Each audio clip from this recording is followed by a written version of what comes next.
حدیث میں آیا ہے کہ ایک انسان اللہ کے ہاں جب پیش ہوگا تو جو تحفہ یا ہدیہ وہ خدا کی خدمت میں پیش کر سکے گا وہ کوئی بھی ہدیہ اس شے سے بڑھ کر نہیں ہو سکتا کہ جو خود اسی کی ذات سے صادر ہوا ہے، اسی کو کلام کی اس کی خدمت میں پیش کرے تو یہی اس کے لیے سب سے بڑا تحفہ ہے۔ اس لیے یہ آتا بھی ہے کہ اللہ تعالیٰ میدان حشر میں فرمائے گا جو قرآن مجید کے پڑھنے والے، حقیقی معنی میں پڑھنے والے، ان سے کہا جائے گا کہ تم پڑھتے چلے جاؤ اور تمہارا آخری مقام، تمہارے درجات بلند ہوتے چلے جائیں گے، آخری آیت جو تم پڑھو گے اسی کے مطابق تمہارا درجہ بلند ہوگا۔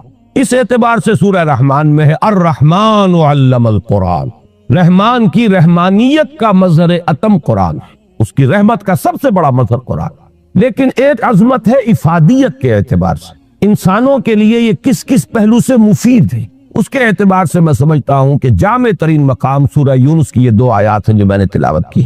یا ایھا الناس، اے لوگو، قد جاءتکم موعظۃ من ربکم وشفاء لما فی الصدور وہدی ورحمۃ للمؤمنین۔ پہلی آیت میں 4 الفاظ جمع کیے گئے قرآن کے لیے۔ اے لوگو، تمہارے پاس آ گئی ہے وہ شے جو موعظہ بھی ہے، نصیحت، واعظ سے بنا ہے لفظ، موعظۃ وشفاء لما فی الصدور، اور جو کچھ سینوں میں روگ ہیں ان کا مداوا، ان کی شفا، ان کا معالجہ، وہدی، اور ہدایت، رہنمائی، ورحمۃ للمؤمنین، اور رحمت اہل ایمان کے حق میں۔ اس کے بعد فرمایا، میں ان 4 الفاظ کی شرح بعد میں کروں گا، لیکن دوسری آیت کا مفہوم بھی سامنے آ جائے تو اس پہلی آیت کی عظمت جو ہے وہ نکھر کر سامنے آئے گی۔ قل بفضل اللہ وبرحمتہ، اے نبی ان سے کہہ دیجئے یہ اللہ تعالیٰ کے فضل اور اس کی رحمت کا مظہر ہے کہ اس نے یہ کلام نازل فرمایا۔ فبذالک فلیفرحوا، تو چاہیے کہ اس پر خوشیاں منائیں، جشن منائیں کہ اللہ کا یہ فضل اور اللہ کی یہ رحمت ہمارے شامل حال ہوئی، ہمیں عطا ہوئی۔ هو خیر مما یجمعون، یہ ان تمام چیزوں سے زیادہ قیمتی اور بہتر ہے جو یہ جمع کرتے ہیں، دولت، مال و اسباب، آسائشوں کا ساز و سامان، راحت کی مختلف چیزیں جو بھی انسان جمع کرتا ہے۔ هو خیر مما یجمعون، ان تمام چیزوں سے جنہیں یہ جمع کرتے ہیں، جن کی قدر و قیمت کا ان کے قلب پر کوئی نقش ہے، ان سب سے کہیں بہتر، کہیں قیمتی، کہیں وقی، کہیں زیادہ قابل قدر شے یہ۔ خوشی منانی ہو تو اس پر مناؤ، جشن منانا ہو تو اس کا مناؤ۔ اب آئیے پلٹ کر ان 4 الفاظ کے اندر ایک بڑا گہرا معنوی ربط ہے۔ عام طور پر آپ دیکھتے ہیں قرآن مجید اپنے لیے ایک ہی لفظ استعمال کرتا ہے، ہدن، الف لام میم ذالک الکتاب لا ریب فیہ ہدی للمتقین۔ اصل شے ہدایت ہے، رہنمائی۔ ابھی رمضان مبارک کی آمد آمد ہے، اس کا جو ذکر ہے سورہ بقرہ ہی میں، شہر رمضان الذی انزل فیہ القرآن ہدی للناس وبینات من الہدی والفرقان۔ لفظ ہدایت کو 2 مرتبہ ایک ہی آیت میں دہرایا، لوگوں کے لیے ہدایت و رہنمائی، اور ہدایت بھی بالکل روشن، مبرہن، بینات، ایک پیچ نہیں، کوئی معمے حل نہیں کرائے گئے، کوئی منطق کی پیچیدگیوں میں نہیں الجھایا گیا۔ تو اصل تو ہے ہدایت اور رہنمائی، لیکن یہ مقام اس اعتبار سے بڑا منفرد ہے کہ اس سے پہلے 2 الفاظ لائے، اس کی حکمت کی طرف متوجہ کر رہا ہوں۔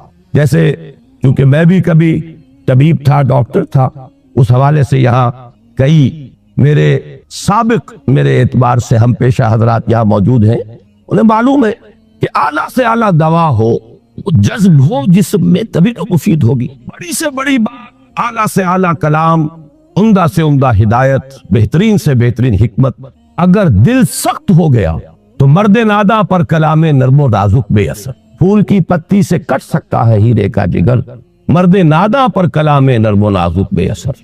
یہ دل کی سختی تھی جسے قرآن کہیں کہتا ہے رین، کلا بل ران علی قلوبہم، ان کے دلوں پر زنگ لگ چکا۔ حدیث میں بھی آیا ہے ان ھذہ القلوب لتصدع، ان دلوں کے اوپر زنگ آ جاتا ہے، کما یصدع الحدید اذا اصابہ الماء، جیسے کہ لوہا جو ہے زنگ آلود ہو جاتا ہے جب پانی اس پر پڑے۔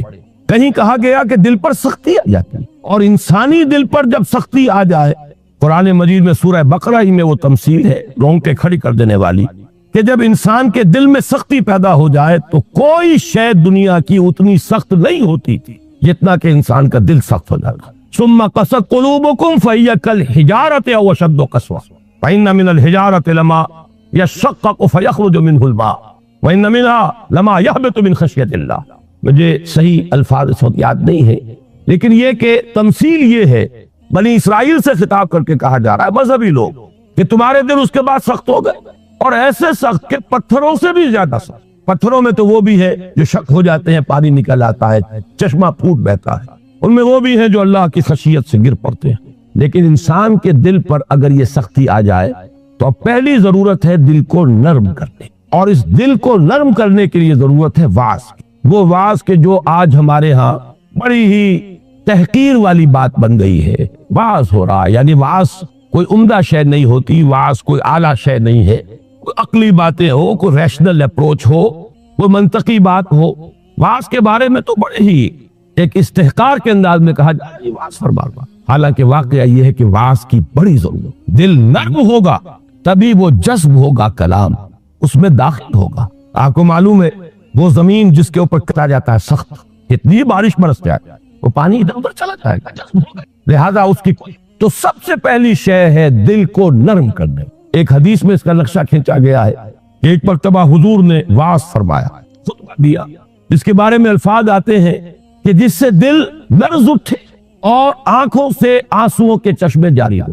صحابہ نے عرض کیا کہ حضور معلوم ہوتا ہے کہ یہ تو کوئی آپ جیسے کہ یہ کلام آپ کا جیسے کسی کو ودا کیا جا رہا ہو، رخصت کیا جا رہا ہو، کوئی ایسی بات ہے تو مزید وصیت فرمائیے، مزید نصیحت فرمائیے۔ تو واعظ کی اپنی جگہ بڑی اہمیت ہے، واعظ قابل حقارت شے نہیں ہے، انسان میں عقل ہی نہیں ہے، جذبات بھی، جذبات کو خود ایک غذا کی ضرورت ہے، بلکہ انسانوں کی عظیم اکثریت جذبات ہی کی راہ سے اپروچ کی جا سکتی ہے۔ بڑی ہی مائنیوٹ مائنورٹی ہوتی ہے جنہیں آپ انٹلیکچوئلز کہیں، انہیں تو واقعتاً ان کی مجبوری بھی ہے کہ ان پر واعظ اثر انداز نہیں ہوتا، ان کے لیے ضرورت ہے برہان کی، دلیل کی، استدلال کی، منطق کی، لیکن عظیم اکثریت انسانوں کی اس کے اندر جذبات اور اس جذبے کو اپیل کرنے والی شے۔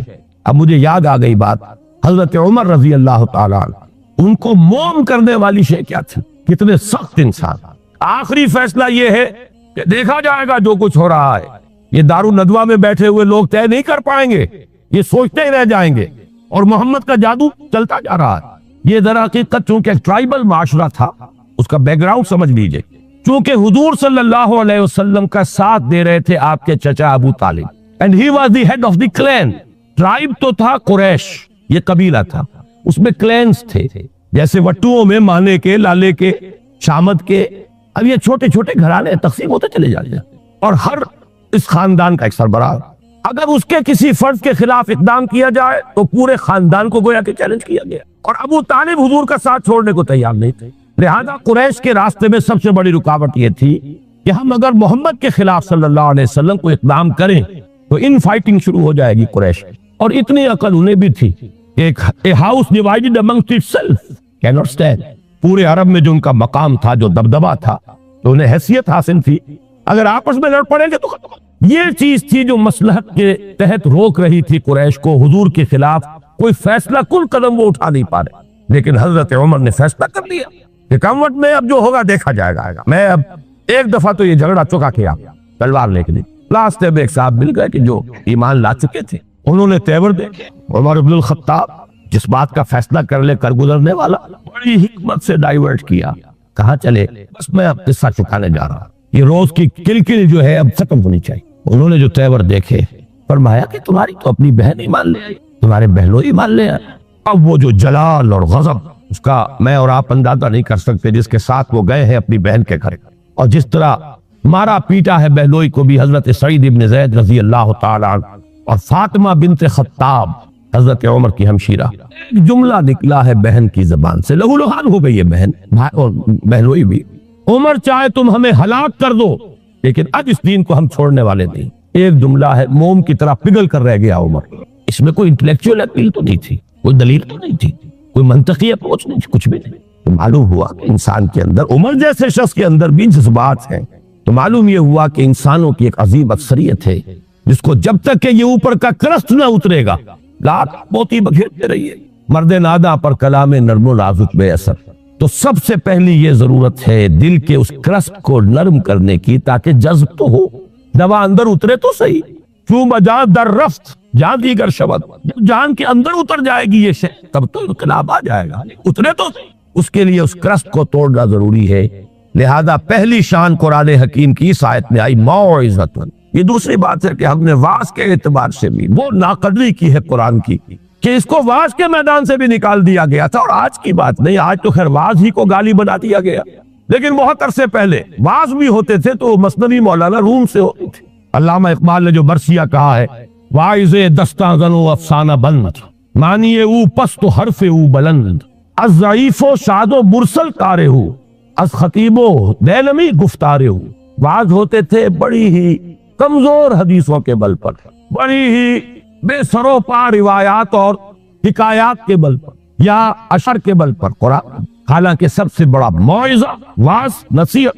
تو پہلا لفظ یہ ہے، اب آگے چلیے، شفاء لما فی الصدور، اندر جذب ہوگا تو اب اندر کی جو بیماریاں ہیں، جو روگ ہیں، ان کا ازالہ ہوگا۔ یہ کون سے بیماریاں ہیں؟ کہنے کو تو ایک کے اندر ہاتھی کے پاؤں میں سب کے پاؤں، حب دنیا، یہ سب سے بڑا روگ ہے۔ اس کا سب سے بڑا مظہر حب مال، الہاکم التکاثر حتی زرتم المقابر۔ ایک اور مظہر حب جاہ، اقتدار کی حوث، میرا ڈنکا بج رہا ہو، شہرت کی طلب۔ یہ ہے وہ تمام روگ، ان روگوں کا علاج قرآن ہے، شفاء لما فی الصدور۔ اچھی طرح سمجھ لیجئے، یہ روگ نہ نکلیں گے تو قرآن کو بھی انسان کاروبار بنائے گا۔ علم را برتن زنی مارے بود، وہی علم ہے کہ جو انسان کو سانپ کی طرح ڈسے گا، یارے بود نہیں ہوگا وہ جب تک کہ اندر سے یہ روگ نہ نکلے ہوئے۔ اس کو بھی حصول دولت کا ذریعہ بنائے گا، اس کو بھی شہرت کے حصول کا ذریعہ بنائے گا، اسے بھی اقتدار سچ نہیں، قرب اقتدار کا ذریعہ بنائے گا۔ قریب تو پہنچے، بنا ہے شاہ کا مصاحب پھرے ہے اتراتا، کہیں تو موقع ملے۔ علم اور اعلیٰ ترین علم، فتویٰ فروشی بھی ہوگی، دین فروشی ہو، تو جب تک کہ یہ اندر کے روگ نہ نکلے۔ لہذا دوسرا مرحلہ، اس اصل کام سے پہلے ہدن، ہدایت تو تب ہوگی جبکہ پہلے یہ جذب ہو کر اندر کے گند نکالے، ان کا ازالہ۔ حب دنیا کی جڑ کاٹے، حب مال کی جڑ کاٹے، حب جاہ کی جڑ کاٹے، شہرت کی طلب کی جڑ کاٹے۔ اگر یہ جڑیں رہ گئیں تو یہ علم، جیسا کہ میں نے عرض کیا، مفید نہیں، الٹا مضر ہوگا، یہ اسی دنیا کے کمانے کا ذریعہ بنے۔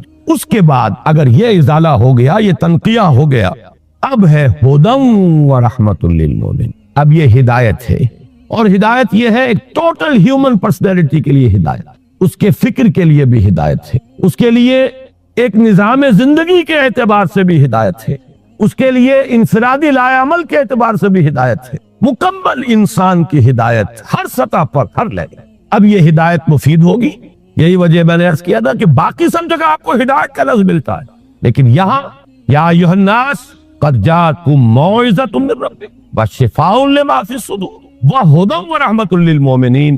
اب یہ ہدایت مفید ہوگی اور یہ ہدایت اب رحمت کا ذریعہ بنے گی، دنیا میں ہدایت، آخرت میں رحمت۔ یہ چار الفاظ ہیں جو یہاں جمع کیے گئے، اور اس کے بعد فرمایا قل بفضل اللہ وبرحمتہ، اے نبی ان سے کہہ دیجئے یہ اللہ کے فضل، اس کے کرم، اس کی جود و سخا، اس کی رحمت، صرف رحمت نہیں، اس کی رحمانیت کا مظہر اتم، فبذالک فلیفرحوا۔ فرح کا لفظ عام طور پر اچھے سینس میں نہیں آیا ہے، فرح ایسی کیفیت کو کہتے ہیں جبکہ انسان کسی شے پر خوشی سے پھولا نہ سما رہا۔ یہ فے سے شروع ہونے والے اکثر الفاظ جو ہیں وہ پھٹنے اور پھاڑنے کے مفہوم میں آتے ہیں، فرق، فلق، یہ تمام الفاظ جو ہیں، فرح، آدمی خوشی سے پڑ رہا، جامے سے باہر ہو رہا، پھولے نہیں سما رہا، اس لیے یہ اچھے سینس میں نہیں آتا۔ لیکن یہاں فرمایا اگر خوشیاں منانی ہی ہے، اترانا ہی ہے، بنا ہے شاہ کا مصاحب پھرے ہے اتراتا، اترانا ہے تو اس پر اتراؤ، جشن منانا ہو تو اس کا مناؤ، خوشیاں منانی ہو تو اس پر مناؤ۔ قل بفضل اللہ وبرحمتہ فبذالک فلیفرحوا هو خیر مما یجمعون۔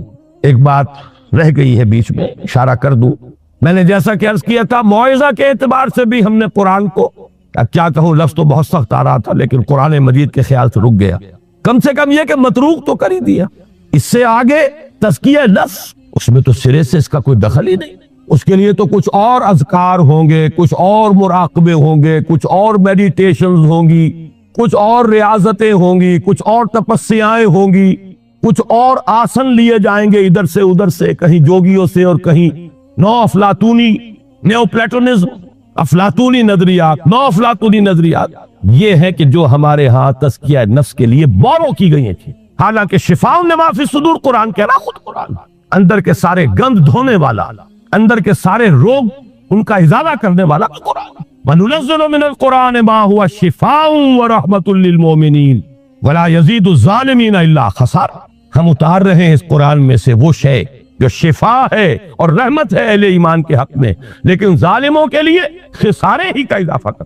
وہ ظالم کون ہے؟ جن کے اندر وہ روگ ہے باقی۔ تو اس کے لیے بھی علامہ اقبال نے کہا صوفیوں کا حال، صوفیے پشمینہ پوشو حال مست، از شراب نغمہ قوال مست، آتش از شیر عراقی در دلش، در نمی سازد با قرآن محفلش۔ پشمینہ پوش بھی ہے، حال مست بھی ہے، قوال سے وجد آ رہا ہے، قوالی سے حال، از شراب نغمہ قوال مست، آتش از شیر عراقی در دلش۔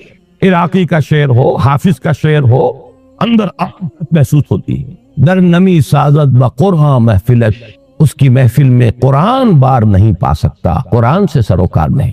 دونوں اعتبارات سے ہم نے قرآن کو ساقط کیا، خارج البلد کیا، اس سے زیادہ سخت لفظ زبان پہ لا نہیں سکتا۔